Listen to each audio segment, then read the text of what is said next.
안녕하세요. 호흡과 기능의 과학 4탄입니다.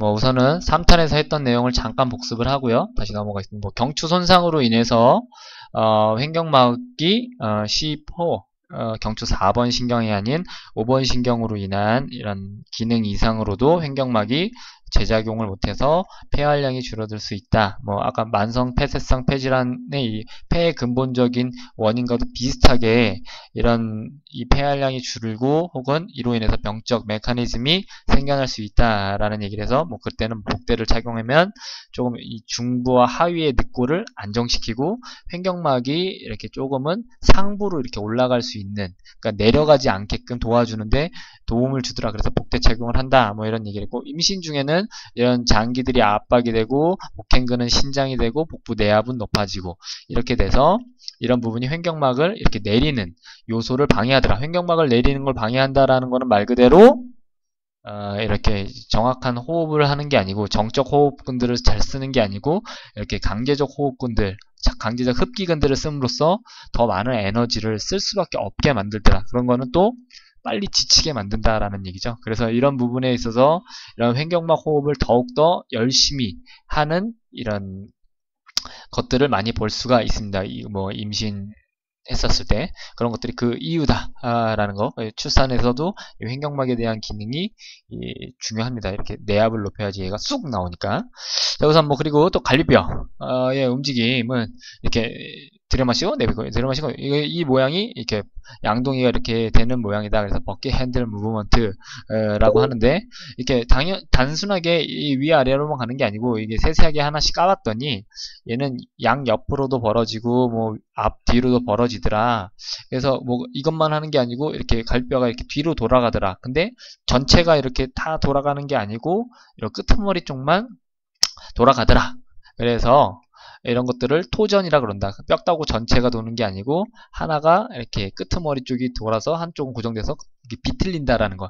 이게 토전이다, 염전이다, 이런 얘기를 했었습니다. 갈비뼈에 대한 움직임 다시 한번 살펴보면, 단순하게 이렇게 들여마셨다 내뱉다 이런 역할을 하는 것 같지만 이렇게 서로 이렇게 넓혀지는 이 모션을 하더라. 그래서 횡격막이 제대로 잘 움직인다라는 거는 이렇게 갈비뼈들이 단순하게 이렇게 옆으로만 벌어지는 게 아니고 옆으로 뒤로도 벌어지고 앞으로도 벌어지고, 한마디로 안테리오 라테랄 체스트 브레싱, 앞이랑 옆이 가슴이 벌어지는 호흡이다. 혹은 포스테리오 라테랄 체스트 브레싱, 뒤로 옆으로 이렇게 벌어지는 호흡이다 라는 것들이 정확한 호흡인데, 그렇지 않은 사람들은 뭔가 이렇게 제대로 된 호흡을 하지 않는다라는 얘기를 했었고요.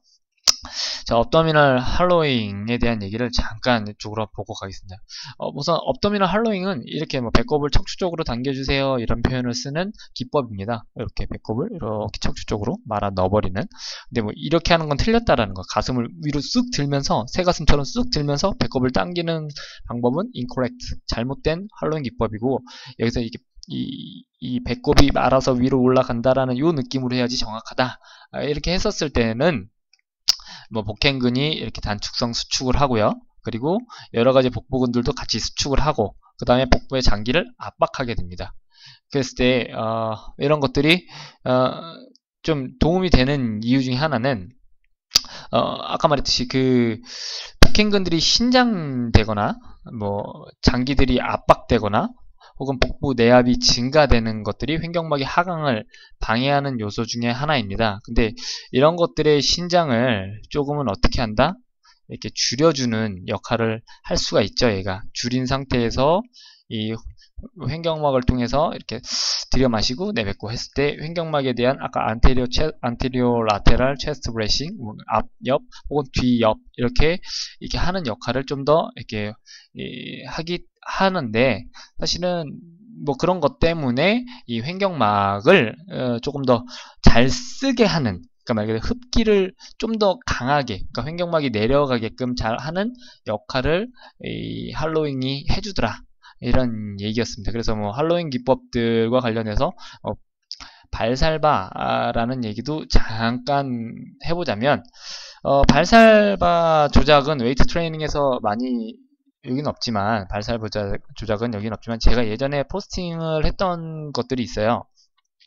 발살바라고 하는 거는 사실 복부 내압을 높이고 혹은 이렇게 복부근을 이렇게 수축시켜서 이렇게 쪼그라들게 만들어서 이렇게 큰 무게를 들 때 이렇게 막 쓰는 기법입니다. 하지만 이런 기법은 이 뉴만 선생님이 꼭 이런 것들이 척추를 안정화시켜주는 역할은 아니더라.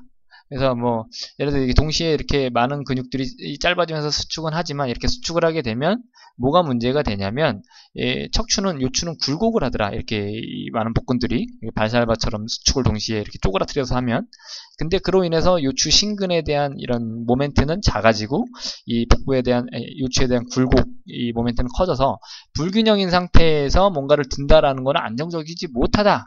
뭐 그런 거를 얘기를 뉴만 교수님은 했었습니다. 뭐 그래서 뭐 이제 뭐 스트라우트 맥길 박사가 뭐 브레이싱이라는 이렇게 오히려 쪼그라뜨려서 이렇게 뭔가를 큰 무게를 드는 게 아니고 이렇게 더 내밀면서 이렇게 내밀면서 이렇게 무게를 드는 이 업도미널 브레이싱을 이렇게 좀 주장하십니다.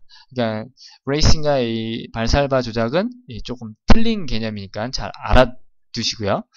자, 우선 뭐 한라인 기법들은 필라테스에서 많이 활용을 합니다. 말 그대로 이 흉곽이 전후와 이런 안쪽과 바깥쪽에 대한 직경을 넓히는데 굉장히 좀 도움을 주는 이런 호흡 방법이고, 이런 횡격막에 대한 이 흡기 작용을 어떻게 한다?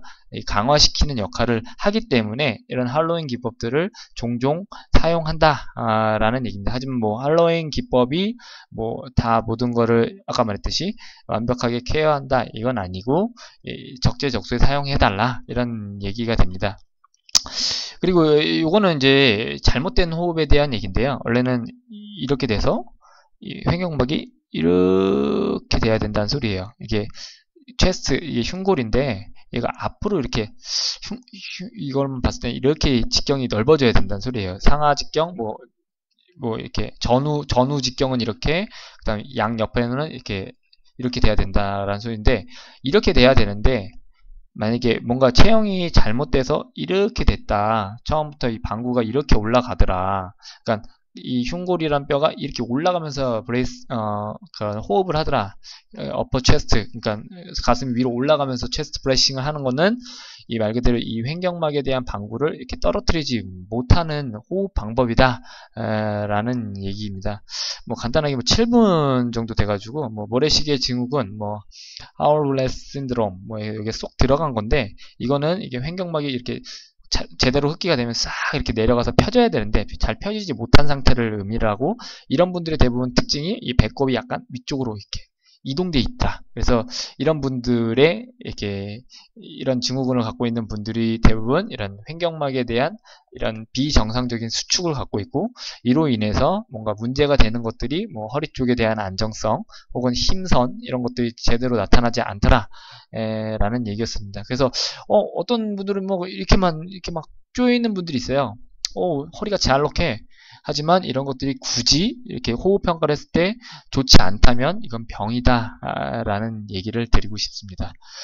자, 오늘은 뭐 이렇게 호흡에 대한 얘기를 잠깐 했는데 저도 이게 너무 어렵고 사실은 정리한다고 했는데 좀 다시 한번 또 공부해서 나중에 뭐 조금 업그레이드판을 올릴 수 있으면 올려보겠습니다. 뭐 이렇게 강아지 메르스가 한창인데 그런 것들이 좀 물러가길 희망합니다.